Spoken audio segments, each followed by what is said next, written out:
សូមគោរពជំរាបសួរដល់អស់លោកអ្នកបងប្អូនដែលជាអ្នកសំណប់របស់ព្រះទាំងអស់គ្នាខ្ញុំបាទសំយោអែលសូមដកស្រង់នៅអត្ថបទព្រះគម្ពីរមួយគឺនៅក្នុងព្រះគម្ពីរកិច្ចការជំពូក2ខទី42រហូតដល់ខទី47អស់លោកអ្នកបងប្អូននៅក្នុងអត្ថបទព្រះគម្ពីរនេះគឺនិយាយអំពីការរួបរวมគ្នារបស់គ្រិស្តបរិស័ទអស់លោកអ្នកបងប្អូនដែលមានព្រះវិហារថ្វាយបង្គំ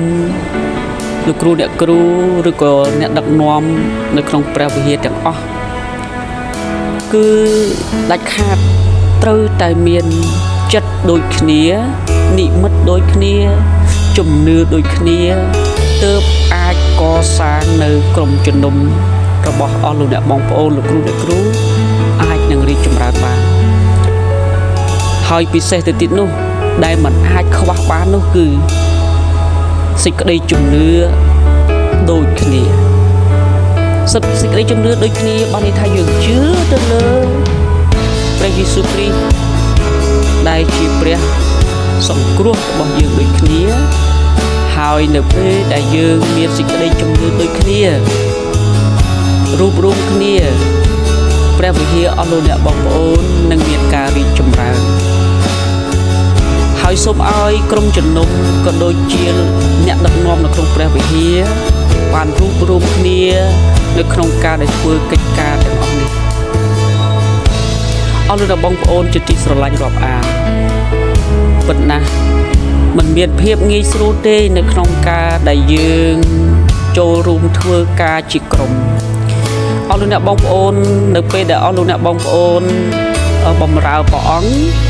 អស់លោកអ្នកបងប្អូនធ្វើការនៅក្នុងការដែលបម្រើនៅក្នុងព្រះវិហារក្តីបងប្អូនបម្រើនៅក្នុងស្ថាប័ននានាក្តី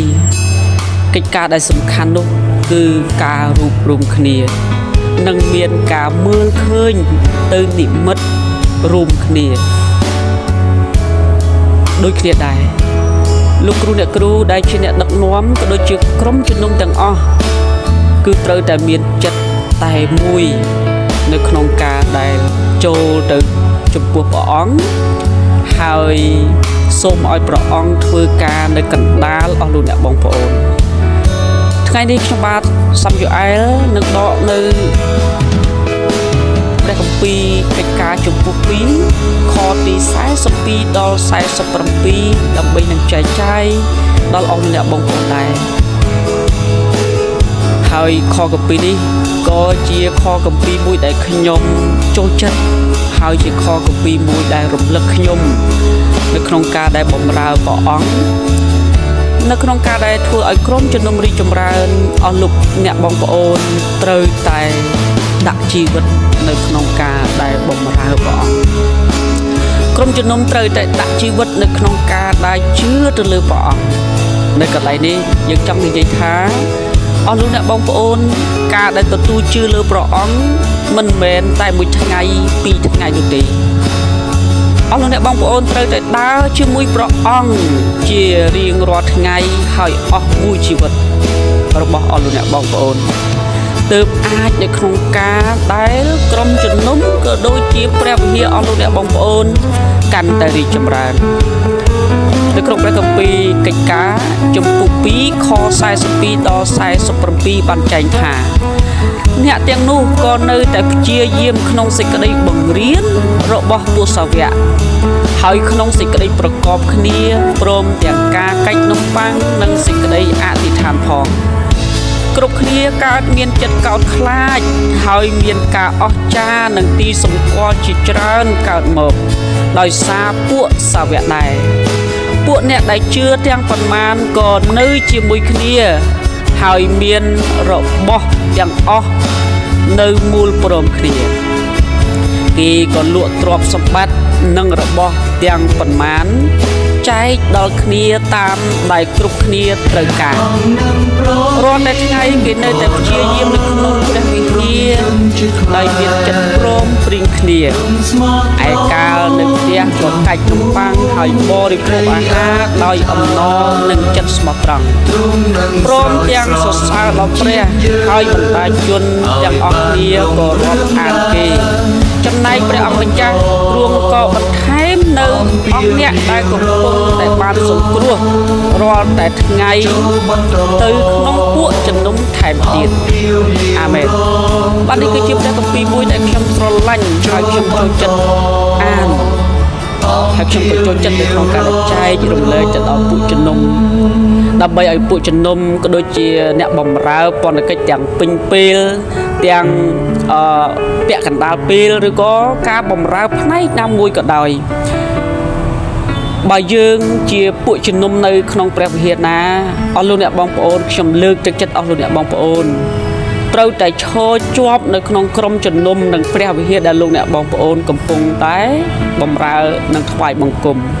ហើយរួបរวมគ្នានៅក្នុងការដែលស្ដារទំនាក់ទំនងយើងជាមួយនឹងព្រះអង្គឲ្យកាន់តែជិតស្និទ្ធហើយស្ដារទំនាក់ទំនងរបស់យើងជាមួយនឹងពួកជំនុំដទៃទៀតដើម្បីឲ្យក្នុងព្រះវិហារបានคล้ายទៅជាគ្រួសារតែមួយមានភាពកក់ក្ដៅយ៉ាងពិតប្រាកដសូមឲ្យអស់លោកអ្នកបងប្អូនបានដឹងថានៅក្នុងក្រុមជំនុំរបស់យើងពួកជំនុំរបស់យើងគឺជាបងប្អូនតែមួយជាមួយគ្នាយ៉ាងនោះក្រុមជំនុំនិងព្រះវិហារអស់លោកអ្នកបងប្អូននឹងកាន់តែរីកចម្រើនពីមួយថ្ងៃទៅមួយថ្ងៃដូច្នេះនៅពេលដែលលោកអ្នកអស់លោកអ្នកបងប្អូនបានរួមគំនិតតែមួយជាមួយគ្នាទោះបីជាពេលបច្ចុប្បន្នមានគ្នាតិចយ៉ាងណាក៏ដោយ